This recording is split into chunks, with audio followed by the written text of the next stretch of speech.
All right. Did that warm you up or what? Yeah. That's really what I watch in my leisure time. I think it's so fun. He's got a lot of videos. He has a large following, actually.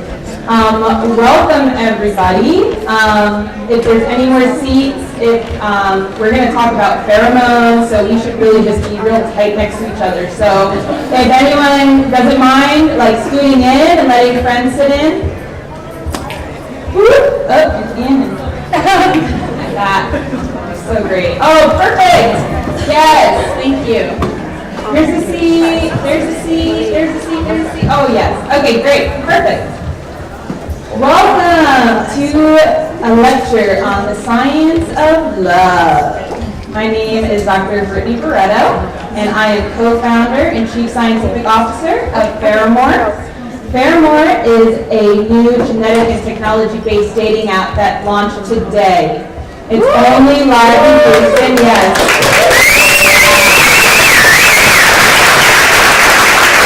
We've been working on it for the past year, and it is finally live today. So you can go to the app store right now and put in Pheramor and download it and start matching with local singles based on genetics of attraction that I'm going to talk about in detail today. So when you show your friends tomorrow, you can actually talk to the science, and they're going to think you were so smart and so hot and wish that they were on the same dating app as you.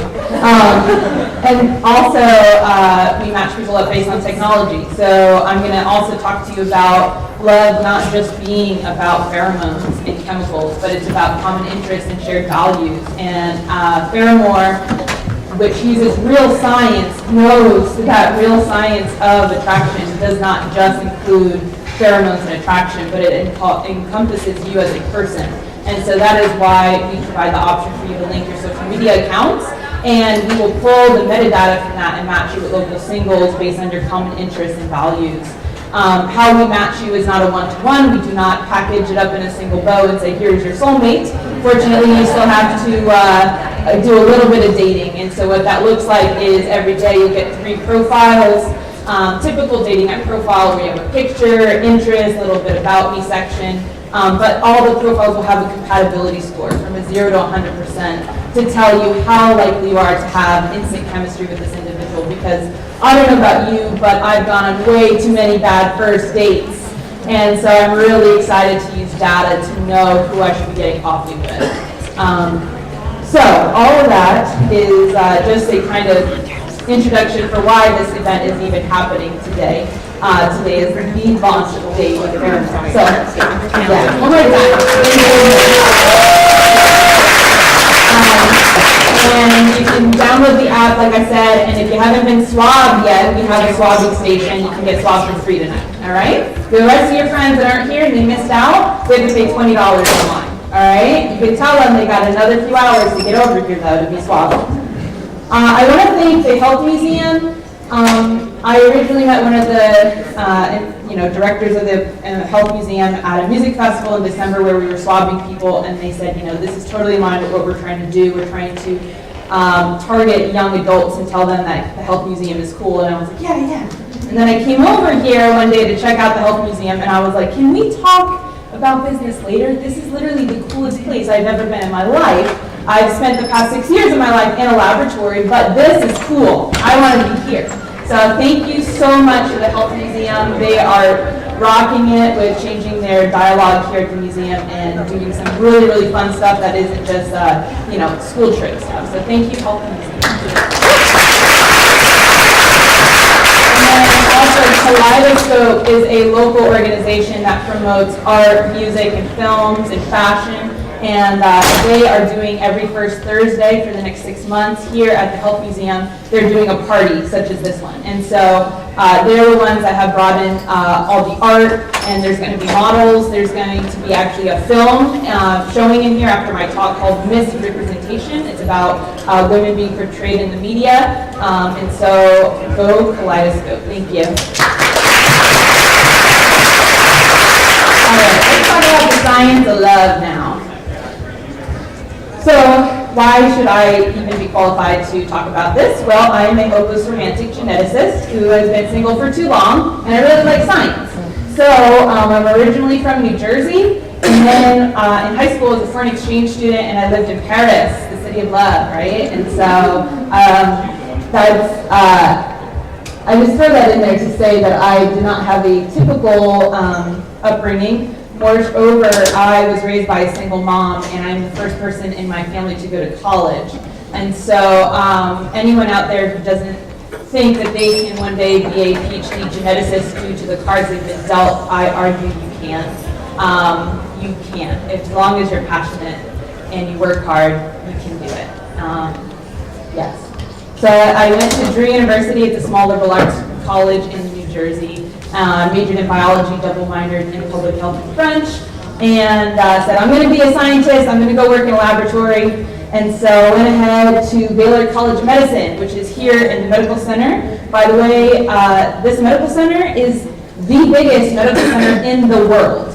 Many Houstonians don't know that. You have the biggest medical center in the world. People travel from around the world to come and get treatment here. And so Baylor College of Medicine actually is one of the best genetics programs in the world. So there was 3 laboratories that sequenced the first human genome, and Baylor College of Medicine was one. So that's where I went, studied genetics, and this is what I look like. I wasn't very happy. I mean, I really love science, but I felt like I was in a laboratory without humans, and it was really slow-paced, and it was based on what the government wanted me to write papers on, and I was like, this isn't fun at all. And so I ventured into entrepreneurship. This is what I look like. That's so much, but I'm happy. It's so great. Pheramor. We've been getting a lot of international attention. I helped found this company over a year ago in college at Drew University. It was in a seminar on genetics, and we learned about genetic-based human attraction, and that scientists have published dozens of times that they can actually predict who will be attracted to who. And so as a good, weird little scientist that I am, I raised my hand and said, can I make a geneharmony.com? And everyone kind of snickered because Brittany says weird, strange things, and the professor said, I guess you could. And ever since then, I have told my mother, my friends, every partner I've had, I'm going to one day make a genetic-based dating website at the time, because it was like 8 years ago. But so I'm really grateful that I was able to pitch this idea at an accelerator program in December 2016, and that's where I met my co-founders, Ben Huang and Asma Mirza. Are they here? Ben, are you here? They're algorithm guy. That's the algorithm guy. That's right. Yes. We've had a lot of work to do today with the launch. Ben is it's kind of, we have a joke at night. Ben texts us that he's going to instead of saying pass out, he says he's going to pass away because English is a second language, and we don't have the heart to tell him that it's actually pass out. We really tell him because we really do feel like we're going to pass away. Launching a dating app is no joke. So that's probably where he is. I hope he's not passed out or away. That's the best, and it's a really good time. You'll meet all of us tonight. So what does Pheramor do, and how are they looking at the science of love? So we have your nurture and your nature. So your nature is what you're born with. It's your DNA. It's something that is part of every cell of your body. But DNA is not destiny. Based on your lifestyle and your upbringing, you have nurture, right? So your personality type. I'm the oldest child, and so therefore I'm a little bit more bossy, right? Like literally your birth order will affect your personality. So where can we really get a good evaluation of your lifestyle and your personality type? Well, luckily millennials have been curating their social media accounts for the past 10 years. And so we can actually pretty accurately look at your nurture based on social media data. And in the middle here is that personality. It's the middle portion. And so Pheramor has coined this contextualized genetics. It is a merger between what you are predestined for based on your DNA, but also what is your lifestyle, say, you are as a person. And by merging these, we really think that we can enhance people's lives. And the first way we're going to do that is through dating. So what's a pheromone? A pheromone is Greek for I carry stimulating. All right? So it's a chemical that triggers a response in the members of the same species. So it's a molecule that leaves your body and acts outside of your body and affects somebody else. And not just anybody else, it has to be your species. So, we're going to learn about other pheromones of other species, and they don't affect us. But human pheromone and human pheromone to another human will affect them. And this is similar to a hormone. Well, hormones act within your own body and affect your own biology. And so pheromones are about secreting something and then affecting somebody else with it. And so pheromones were first discovered in the silk moth. They're actually kind of cute out of all the insects that were studied. I was really grateful for that when I Google imaged it. I was like, oh, that one's cute. That's good. All right, we can do that. And the guy who discovered pheromones in these silk moths in 1959 actually won a Nobel Prize for it. And so what happens is these female moths will just emit immense amounts of pheromones. And the male moths, their little antennae, all of those antennae are to track that pheromone and find the female moth. And so he is the first one to discover this. And so who all uses pheromones? Well, practically everything and everyone. All the way from plants, bacteria, other mammals, all the way to humans. And so bacteria, the way that they do it is through quorum sensing. I'm going to show you this really fun little video. I did my PhD in bacteria, so I'm kind of biased towards bacteria. Love them. And so bacteria actually can communicate with one another by sending molecules out to talk to cells that they're not physically touching. And then they can tell them, like, hey, I think it's time for us to do this thing. And then they will all collectively do it together, even though they're not touching it. So I'm going to show you this cool little video.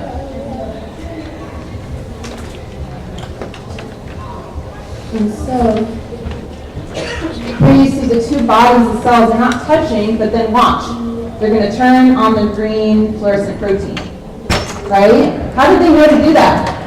They don't have cell phones. Right? How did they know to do that? It was because they sent out small molecules, which we're categorizing as pheromones right now. And they were like, oh, you're doing that? Okay, I'll do it too. And so, insects do it a lot, especially bees, and they use it for communication mostly. Also for tracking where food is located. I'm going to show you a video in the next. It's still going. And then mammals do it for sexual arousal, bonding with mother and offspring. I'm going to talk about that too. Super excited to talk to you about that. It's kind of fun. It was really fun making this presentation to learn about it. So essentially, all the species are doing it. All right? And I don't know if you knew this, but humans are actually animals. I know. When people are like, pheromones don't affect me, I'm like, oh, contraire. You're an animal, and you're affected by other people's pheromones. And so, So what are the different uses of pheromones? Like food raising and alarm. So an alarm mode. Here's a little video of aphids. So aphids are attacked by wasps, and if they're attacked by one, they let out this pheromone that's called an alarm mode, and it tells all the other aphids like, oh my god, there's a wasp, and it's going to eat us. Y'all should leave. I'm already gone. Don't worry about me. You should leave. And so this is how it goes. So the scientist here is going to put a little drop of the alarm mode there, and then watch. They're all like, oh hell no. No.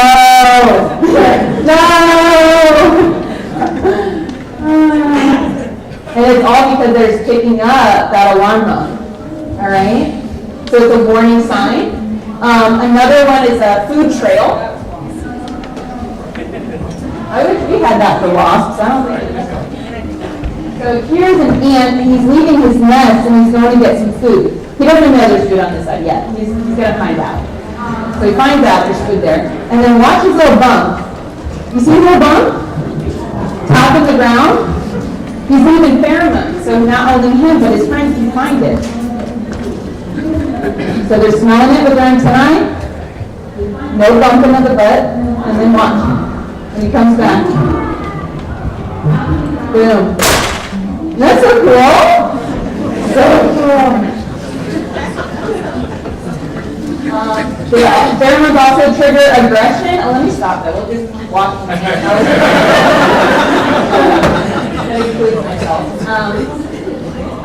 So the pheromones will also affect mammals specifically for aggression and sexual behavior. So ESP1 is a male-specific mouse pheromone, and so when other males smell the ESP1, they their amygdala and their brain say, oh my gosh, it's time to fight, and so they fight each other.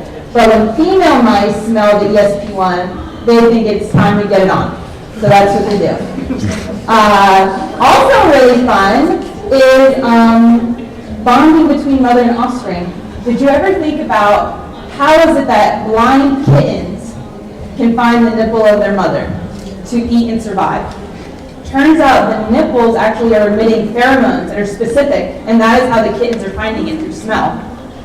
And they've actually shown in terrible experiments that I'm very glad I didn't do, but they've actually washed the cat's nipples, and then the kittens starved because they couldn't find them. I know, science sometimes, that's why I like this instead. I'm going to make a dating app. I don't like doing this. Bacteria. Trying to be a vegetarian in science is hard sometimes. So, alas, kittens, pheromones, nipples, so cool. So cool. So human pheromones. These are the two top candidates for sexual arousal in humans, and I'm going to talk about this more. The reason I italicize candidates is because it's true, we actually do not know the exact sex pheromone for humans. All right, let me repeat that I am the co-founder of Pheramor, and I know that we still don't know the exact pheromone that increases sexual arousal in humans. All right? So there's another effect in humans called the McClintock effect. It is still argued whether or not it's true, but I thought I'd throw it up here if you've ever heard about it, that when women are together for more than 2 months at a time, their menstrual cycles will sync. Okay? There are papers out there arguing contrary to that. Alas, I wanted to bring that up, but that's due to pheromones. My co-founder, luckily she's a feminist, I'm going to say it anyways, but I always want to tell our investors, all the co-founders in our team are so close that Usma and I have synced cycles. That's literally how much time we spend together, that we're down to the minute. I know. Sorry, Rob. We have an investor, they're not looking at us. But it's true, and it's all science, and it's pheromones, and we're influencing each other by things that we're emitting that we don't even know about. So, and then the last thing that I want to talk about is the most, in the scientific community, it is the one that is the least argued against. So McClintock effect, there are some scientists say it's not true, not true. Sex pheromones, some scientists say not true. This is the one that all scientists all across are saying, yep, totally true. So females, when they are breastfeeding, they actually have pores on the areola that will emit small little droplets. And these droplets have pheromones in it to help the human baby recognize that it's their mother's bosom. And actually, when you hold a little sample of this kind of sweat from around the nipple, the baby, while sleeping, will start to suckle the air if it smells it. So cool. So cool. Moreover, it's been shown that, have you ever held a baby or watched somebody else hold a baby and they just nuzzle their head? Turns out that has to do with emitting pheromones from the hair molecules of a baby, because where else does a baby have hair? Nowhere else, just a little bit on its head, right? And so they actually are arguing that by nuzzling the baby's head, the woman, the mother, is smelling the baby's pheromones and emitting oxytocin in her own brain. So cool. You'll never see someone nuzzling their baby again. You'll be like, you'll be like me, which this is what I do on a daily basis. Hey, excuse me, do you want to know the science of this? I really want to tell you what's happening right now. I see something that you don't.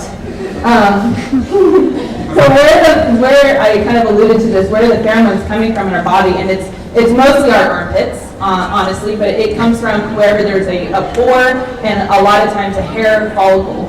So there are small glands in your skin, especially around hair follicles, that will bring up the pheromones to the surface, and then that's how they emit into the air, and then we can smell each other, essentially. So here's the moment we're all been waiting for. That's all great, Brittany. Thank you for telling us about science, but how do I give you with it with pheromones? Unfortunately, the science is still out. There's no specific human sexual pheromone that's been identified yet. There are some that are top candidates, but still nothing down to the one molecule to say this is the one. Moreover, the thing that I'm really, really passionate about is that there is little to no research on the pheromones or genetic compatibility between the LGBT community, all right? And so we do register LGBT folks on our pheromone-based app, and we tell them, hey, your matches and your compatibility score may not be as strong as your heterosexual counterparts, but I don't need federal funding for my research, right? And so we have partnered with the Kinsey Institute, which is the International Institute for Human Sexuality, to publish papers on the pheromones within lesbians and the pheromones in gay males. And woo! Right? And as a big scientist, I'm here to tell you, I don't know if it's going to be the exact same mechanism that heterosexuals use. Maybe it's opposite. Maybe they don't have one. Literally, it's like no hypothesis, like no idea. And I'm super, super excited. We're working with Dr. Justin Garcia at Indiana University. He actually is going to designate a postdoc to work on pheromone data full time so that we can be publishing papers on things that we don't need government's approval to publish on. Because we're going to be pulling in the data from the LGBT folks that we've signed up, and y'all using our app, you're contributing to the research and publications within your own community. And so I'm really excited about that. And I'm really sorry that the rest of my talk will be heteronormative. Sorry, it just is. But just know that I'm passionate about changing that dialogue. And one day, hopefully, I can do a whole, like, pheromone lesbians, 101, you know, whole slide on it. But not today, not today. And so why haven't scientists been doing this? What are they waiting on? What's wrong? Why haven't they figured it out yet? And some arguments for why is that the experiments that have been done have had small sample sizes, they're overestimating the effect, positive publication bias. Does anyone know what that means? It means that the experiments that have been funded by perfume companies. And so they want to show that the molecule in their perfume is the sex pheromone. Yeah. So that means y'all need to vote and increase the NIH budget so that scientists don't have to take money from perfume companies. There's my little plug there. Great. So that's an issue. Lack of reproducibility. You know, one lab does it, another lab tries, can't do it. Lack of funding. And also, humans are just complicated. Oh, we got like mom issues, dad issues. Like, we're really complicated people. And so sometimes you just can't put, you know, two humans in a box and do a very simple experiment, right? And so it's very convoluted, and we need more research. So the exact pheromone molecule may not be known, but what we do know, that sweaty armpits make us feel a certain way. We do know that. We don't know what molecule it is, but we know that it affects us. And the way that it affects us is by when they've done experiments where they smelt pheromones, humans have smelt pheromones of somebody else, and we have increased our adrenaline release in our brain and our bodies. And what this triggers is the activation of the sympathetic nervous system. Sympathetic nervous system is fight or flight. Sweaty hands, sweaty feet. You're on a first date, you really, really like this person. You can't even believe they're even better looking than their profile picture, right? Like, wow. All of a sudden, you are no longer hungry, right? That's fight or flight. There's no time for digestion, so you lose your appetite. Have you ever been in love on that honeymoon phase and you like don't have to eat for a week and you're like, I look great, I feel great, like, awesome. You're in fight or flight, you're gonna crash, I promise. I'm so sorry. And then oxytocin release, the cuddle hormone, right? The thing that makes you bond with someone. These are activations in your body, biological reactions to smell of somebody's sweaty armpit. And so perhaps we do not know the exact molecule for sexual desire, pheromones in humans, but what we do know is that our bodies respond to it. By the way, there's like a couple back there whose her head is on his shoulder, and I'm just like, oh my god, she's like oxytocin me right now. I see it. Oh my god. Like she's listening. And so people say, so you mean like you can smell me right now? Yes. Yeah. We're actually all smelling each other right now. But it's not your typical smell. It's not scent that you can say, flowers, baked cookies. It's not that kind of scent. It's a different part of your brain and your olfactory nervous system that is processing it, and it does not register as a scent, although you are smelling it, okay? And so people are like, I don't smell it. And well, okay, it's happening. So your bodies naturally secrete the fluids, right, with the pheromones, and then the VNO organ, vomer nasal organ, detects the pheromones and sends a signal to your olfactory nerves. The olfactory nerves stimulate the hypothalamus and the cortex of the brain, which stimulates emotion, the sweaty hands, the sweaty feet, the lack of hunger, and then the pheromone scent triggers and elicits emotions in the hypothalamus, such as attraction, sexual desire, and pheromones. So you will not smell somebody and be like, oh my God, their pheromones are so good, but your brain does. Your brain is saying yes or no to their pheromones. So who here, by showing of hand, has heard of the sweaty t-shirt experiment? A lot of you, right? Yeah, a lot of you. So the sweaty t-shirt experiment was done in 1995 by this really cool dude named Klaus. And he was in Switzerland.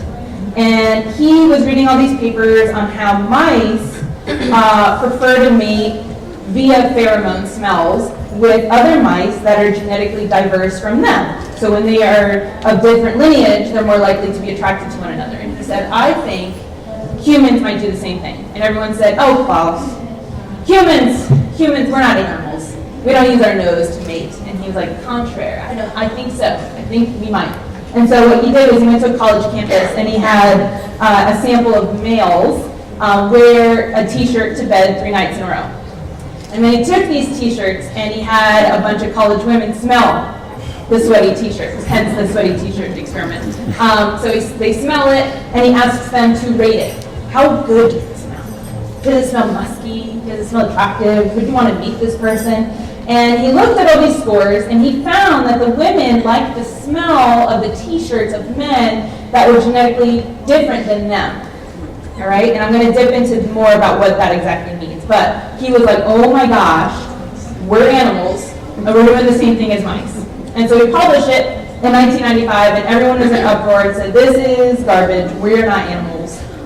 Your sample size is too small, you bias them, it's just college kids, why would you ask them? Like, who knows, right? Well, then, one paper after another tried to disprove him, and it kept showing that what he found was true. That people are attracted to one another through smell of pheromones when they're genetically diverse from one another. And so I just want to reiterate, I have just spent, 6 slides telling you there's no sex pheromone, right? I'm telling you now, there is genetics behind who you're attracted to though, through these pheromones. What are you smelling? So now I'm going to dip into the science a little deeper. You can stay with me. Y'all look really smart. You're at the Health Museum, so I think you can do it. So what are we smelling for? What is it that we're smelling that's making this biological response to liking someone? And, they're saying that it has to do with genetic diversity. So what we're smelling is your immune systems, all right? And so every cell in your body has little proteins on it. They're called your MHC. And your MHC is what's telling your immune system, no, I'm Brittany, I'm cool, don't eat me T-cell, I'm Brittany, I'm good, all right? And this is why when you get like an organ transplant, you try to find someone who has very similar MHC as you, because you don't want, I don't want Ben Wong's liver in mine saying, I'm Ben Wong, and my body's like, whoa, you're not me, so like, no, that's not good. And so what we're doing is we're smelling for those MHCs. And attraction occurs when these MHCs are really different within 2 individuals, okay? So how pheromones tell the smeller about someone's MHCs are still unclear. But nevertheless, we know that we have a biological arousal to someone through smell when their MHCs are different from us. There's still a black box there, and I'm really excited to fund that research myself, right? And then we can figure it out. But in the meantime, MHCs. We're going to dip a little deeper. You still with me? Yes. Oh, yeah. Yeah. Science is so fun. Science. All right, so MHC proteins are encoded by genes in your genome called your HLA, so your human leukocyte antigen genes. All right? Here's like some really cool science figure looking at your MHCs. And these genes mutate a lot in order to outcompete pathogens. And so in order for you to constantly be fighting the seasonal flu, which mutates every year, you actually need to mutate your own immune system genes in order to stay up to date with it. So your immune system genes you were born with look very different than they do today. And they're the only genes in your body that are regularly mutated and for a good reason. All right? So not mutated in the cancer sense, but mutated in that I'm going to continue to evolve similar to the flu virus does. All right? And so the more diverse your HLA genes are, so the more mutations you have in them compared to somebody else, is what makes it traction. But when they're very diverse, you have a stronger immune system. I love the saying, nothing in biology makes sense except in the light of evolution. So why am I turned on by your immune system? Why? Why? Why would I do that? Well, it's anti-inbreeding. My relatives have very similar immune systems compared to mine, right? Because we're all from the same genetic lineage. And so back when we were cave women and cave men, we may not have known who was our uncle, right? We were just running around. We didn't know. And so evolution helped us out by saying, hey, we're going to provide you with these pheromones for you to smell each other, and you're going to know if that person's immune system is similar to yours, and we're going to make you not like it. All right? Because when you inbreed, you get more genetic disorders, right? So anti-inbreeding, also anti-eugenics. Kind of funny, some people are like, are y'all doing eugenics? I'm like, we're doing anti-eugenics, all right? So eugenics is the strategic breeding of a species in order to get a superior baby. And typically it's inbreeding, all right? But strategically. So you get the best, the characteristics that you want in that progeny. And so what we're actually doing is anti-eugenic. You are actually more likely to be attracted to someone of a different race than your own. Now we're humans and totally have a lot of work to do about interracial relationships, but nevertheless, by your smell, we would encourage you to actually mate interracially. So we're anti-eugenic. And so this together, this success, I'm glad y'all thought that was funny, because I was like, I think this is really funny, it might be awkward. Okay, great. So genetic diversity, the reason it's a success is because you have decreased risk of recessive genetic disorders. So like cystic fibrosis, you need 2 mutations, one from your mom and one from your dad to get it. And so if you are not mating with people within your own lineage, you're less likely to get that other second copy of that mutation.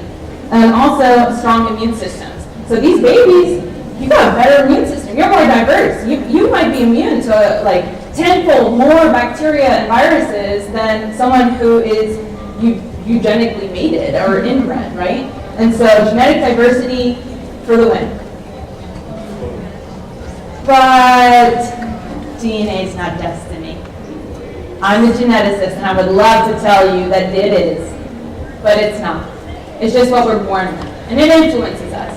But we are humans, okay? And we have values and hobbies and interests, political leanings, religious affiliations, right? And so Pheramor not only is incorporating the genetics of attraction, but we're incorporating your interests and your values. So interests are really useful for initiating relationships. And I'm going to tell you why in a second. And values enables long-term success when you have that foundation of similar core values. And so you and your date, you're rock climbing, right? That's a great first date idea, by the way. Do it. That's a great idea. So leisure satisfaction and relationship satisfaction are very correlated. And so when you have similar interests, this will help you to initiate that relationship. I want to pause for a second and say I have couples come to our swabbing booths and say, well, me and my wife have nothing in common, so this isn't real. I'm like, well, you know, y'all got strong pheromones then, that's great, and you probably have core values that are the same. But this is really important when you're starting to date someone, okay? So perhaps for the married people out there that may say we don't have anything in common, bless you. but these are for the single people trying to find a mate, okay? And so common interests will help them find their love of their love. So shared activities, the oxytocin, adrenaline, and endorphins that are released during that activity that you enjoy will be linked to that partner now, right? Those will be activated at the same time within your brain and start to be linked. You can work on your communication skills. So while you're doing this activity, you can be talking about it and learn each other's way of communicating. Maybe one is really sarcastic or another one is pretty shy, but you'll learn about your communication skills. Supportive, you support each other within this activity, okay?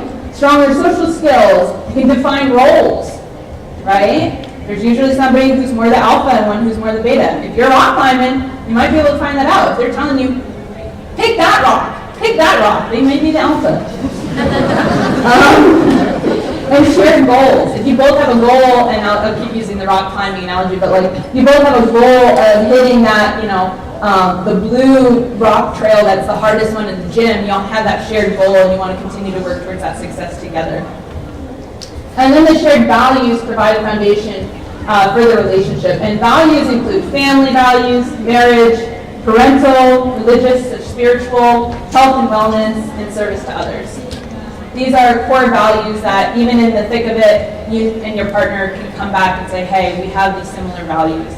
I also like to relate this to starting a startup. We come to conflict sometimes, Me, Ben, and us, sometimes we butt heads. We're different personalities. Thank God there's not two Brittany's in that office. Thank God. That would not be good. But at the end of the day, no matter the conflict, we have shared values. And we can all come back and circle around and say, hey, these are our values, and we can still work together based on these values that we have.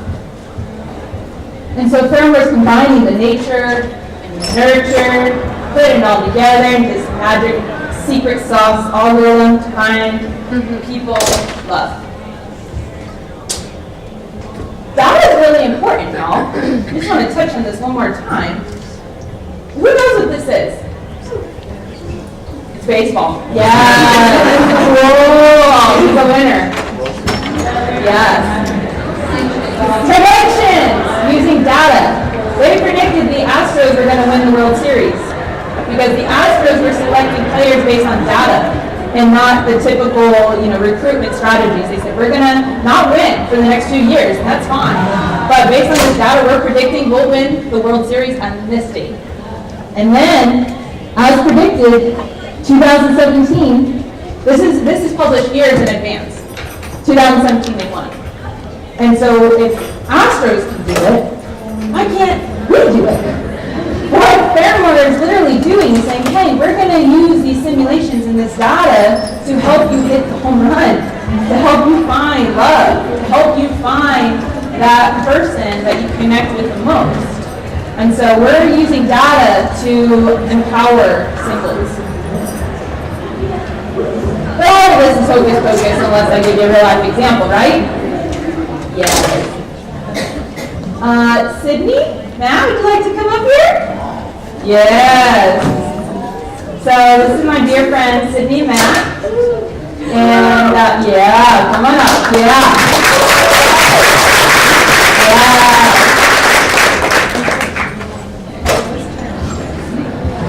Check. Can you hear me? Give me a thumbs up.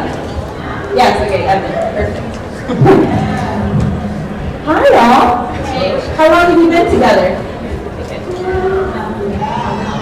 Oh, is it on? Is it not on anywhere? Hey, I can talk loud enough, I think. Okay, just talk loud. Okay. We've been dating since August. Yeah, how long have you been together? 2016. Awesome. And when you first saw each other, was there any spark? Was there any chemistry there? Yeah. Attraction for sure, yeah. Yeah. Okay. Sydney, not so much? Well, I mean, yeah, there was. Yeah. Like, he was dating, or he was like, Oh. he was dating my roommate at the time.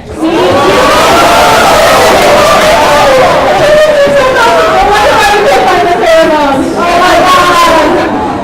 Y'all are the reason our P values aren't low enough.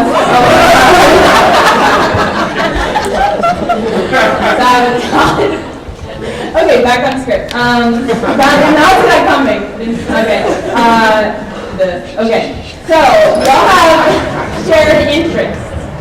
Yes. What are your shared interests? Actually, one which actually got us to where we started dating was the outdoors. And so we've been friends for about a year or so, and I got the opportunity on this trip to go had an opportunity to go on this trip to go climb Mount Kilimanjaro in Tanzania, which is from the picture on the left. That's when we were coming down. We had already summited. And there's another picture, really can't see it. Just friends. Yeah, we were just friends at that point, but Exchanging pheromones for licking. yeah, exactly. Yeah, communication is not like So yes, we have common interests. That's the answer.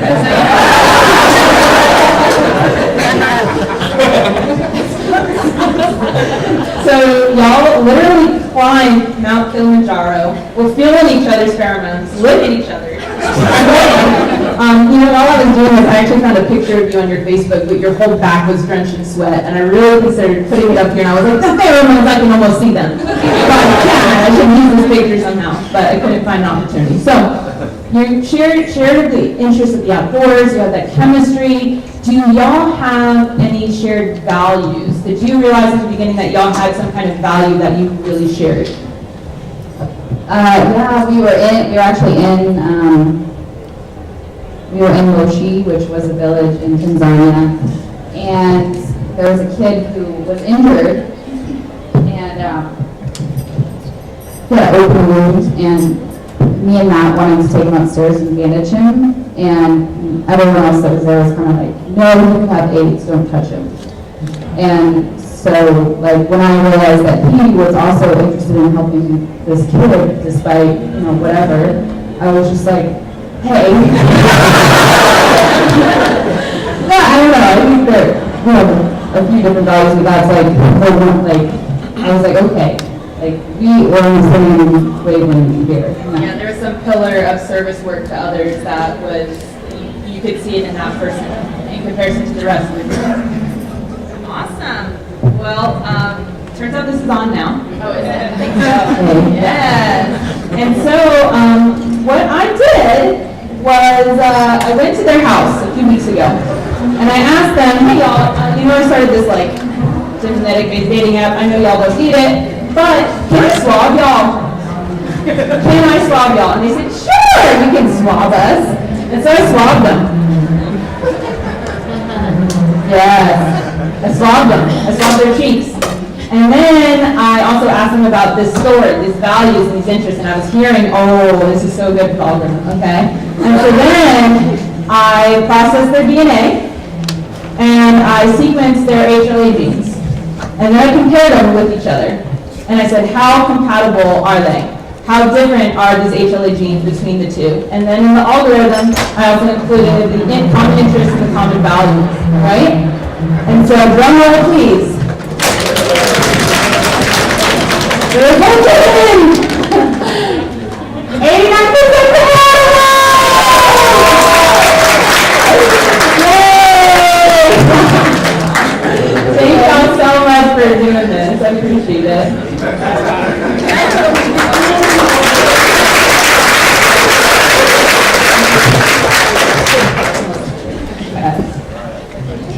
So who's going to get swabbed after this?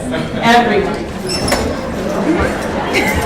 So the major takeaways are that there is no specific sex pheromone in humans that is found yet, because we do things like sabotage and the p-values are low enough, but we'll figure it out. Humans have physiological responses to pheromones, so we do know that there is something that's transferring between us. The response is based on the diversity of these immune system genes. So the more different your immune systems are, the more likely you are to like each other. Relationship satisfaction longevity, though, is based on common interests and values. And data.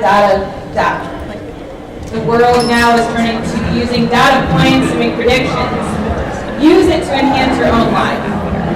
Use data, such as the Pheramor app that uses your nature and your nurture in order to get you on better first dates. And I'll take any questions.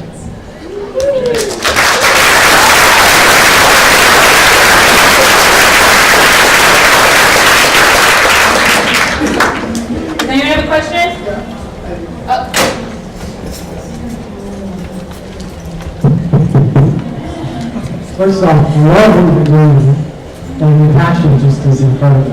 Your stage presence and passion. Probably a pretty simple question, but over time, do these pheromones or genetic makeup have some change to where we can be attracted to someone at some point, and 5 years later, 10 years later? So pheromones actually change with your diet. They will change with your what phase you are in your menstrual cycle. They even change if you're on birth control. So women on birth control are actually attracted to similar HLA compared to their own.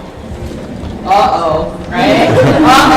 And so we actually in the Pheramor app have on the female profiles a toggle for you to click on or off if you're currently on birth control, because that will literally inverse the algorithm for pheromones.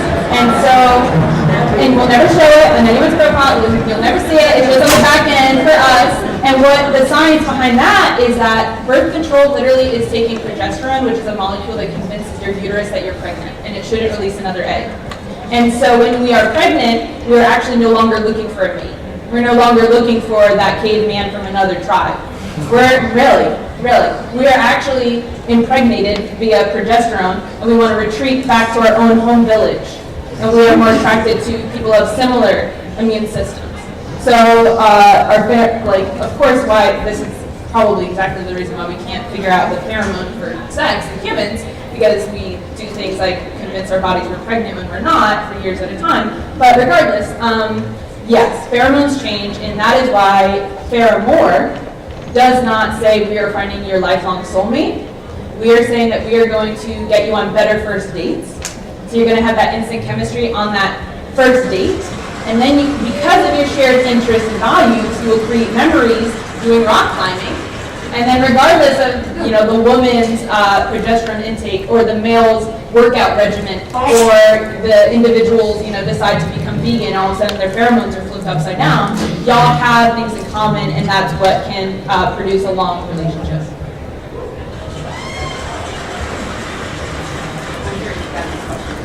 I know there's a lot of debate on whether or not the pheromones will still exist standalone functions in humans. Yes. There hasn't been nerves found connected to the brain, and whether or not the genes that are required for it to actually signal something are working. We actually just went to a lecture like 3 months ago about we don't have it, whether or not we still use it in the field.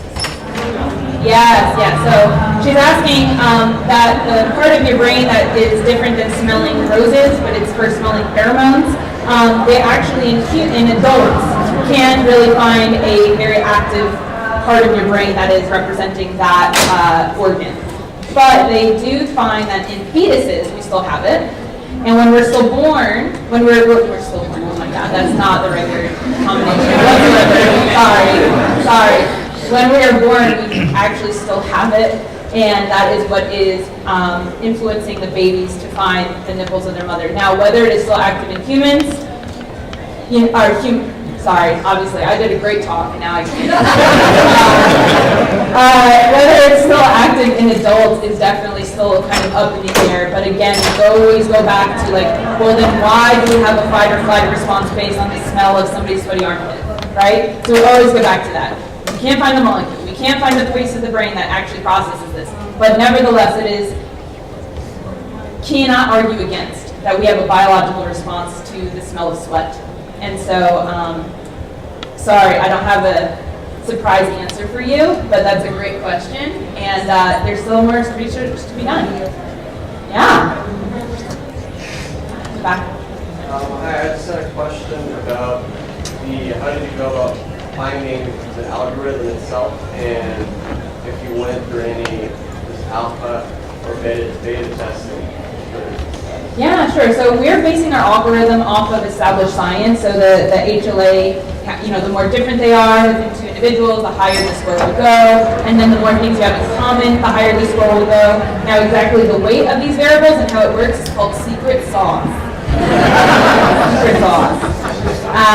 So I can't exactly tell you how or put it all together, but what I can tell you is that my co-founder Ben Hong has a PhD in data analytics from Rice University, and he specializes in machine learning algorithms. Meaning, the matching algorithm you're using on our platform will get smarter the more dates you go on and the more profiles you like or pass on. And so although we have a certain foundation of assumptions, our algorithm will actually become flexible and move towards what you prefer. Evan. I'm just curious, is there any research that's shown that blind people, for example, have greater... Oh, that is super interesting. I don't know about the sexual responses of blind people. I don't, and I haven't read about it. But that is a great hypothesis. So I don't know if any lab out there is researching that, but it's a great hypothesis that blind people may have an increased response to the pheromone smell. We'll take one more question. I'm curious to ask why you may have questions that the mechanism may be different for LGBT. Well, that's it. So he's asking, why do I think that the mechanisms might be different for LGBT people? It's because I'm a scientist, and the best way to do an experiment is that I don't know. The best way to do an experiment isn't saying, I think that this is what it's going to be, and I'm going to do this experiment to show it. The best way to be a scientist is say, I'm really curious about this. I have a hypothesis.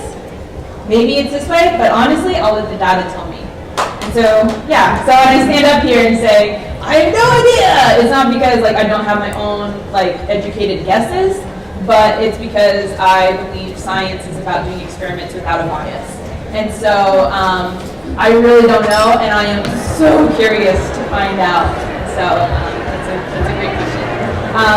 I will be around for more questions. You can come up and talk to me, but now you can enjoy the entire museum. This is a collaboration of Kaleidoscope, so they have fashion models out there, they have live art, they have art panels of local artists, live DJs about to play, Lee Fem is the DJs, and then also if you're single and you're like, oh my gosh, I'm in such fight right now, please swab me, you're in luck. Because we have a pheromone swabbing station where you can get swabbed tonight for free. Tell your friends they can come get swabbed for free, otherwise they have to buy their kit online for $20. Otherwise, please download the Pheramor app, tell your friends, and thank you very much. Yes, so on behalf of the I'm going to put the lights up, and I'm going to head out over here to your left. Thank you very much.